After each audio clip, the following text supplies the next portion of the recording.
பங்குச்சந்தை பகுப்பாய்வில் கூறப்படும் காணொளியை காண வந்த அனைத்து நண்பர்களுக்கும் வணக்கம். பங்குச்சந்தையில் கூறப்படும் காளைய நிலை, கரடியின் மதிப்பு எந்த அளவுக்கு பங்குச்சந்தையில் தனித்துவத்தை ஏற்படுத்தி வருகிறது என்பதை பற்றி நமது காணொளியில் தெளிவாக சொல்கிறோம். பங்குச்சந்தையில் கூறப்படும் கருத்துக்கள் அனைத்தும் தனிப்பட்ட கருத்து, கல்வி நோக்கத்துக்காக மட்டுமே கூறப்படுகிறது. வாங்க காணொளி உள்ள போலாம். நிப்டி 50 வியாழக்கிழமை பங்குச்சந்தையுடைய காளையோட நேர்மறை, கரடியோட எதிர்மறை நிலை மதிப்பை பார்ப்பதற்கு முன்பு இன்று பங்குச்சந்தையில் நிலை மதிப்பு எவ்வாறு செயல்பட்டது என்று சொல்லி பார்ப்போம். செவ்வாய்க்கிழமை பங்குச்சந்தை முடிவில் நம்ம என்ன பேசியிருந்தோம்னா 25,938 நேர்மறைனும் 25,858 எதிர்மறைனும் பேசியிருந்தோம். இன்று பங்குச்சந்தையோட துவக்கம் 25,902. இது ஒரு நடுநிலையான துவக்கம் தான்.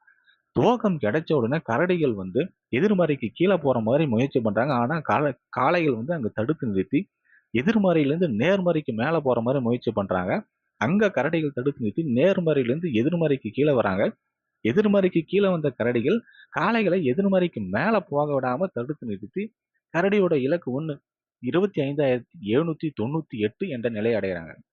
இந்த நிலையை அடைஞ்சவுடன் கரடிகள் இலக்கு 1லிருந்து இலக்கு 2க்கு மேல போற மாதிரி முயற்சி பண்றாங்க. ஆனா காளைகள் 12 மணிலிருந்து 2:30 மணி வரைக்கும் இலக்கு 2 தொடாம தடுத்து நிறுத்தி இன்று பங்குச்சந்தையோட முடிவு 25,821. இதை பொறுத்து நாளைய பங்குச்சந்தையோட நேர்மறை மற்றும் எதிர்மறையை பார்க்கலாம்.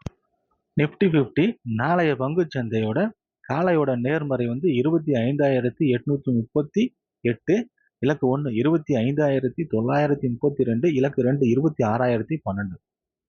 கரடியோட எதிர்மறை 25,758, இலக்கு 1 25,732, இலக்கு 2 25,638.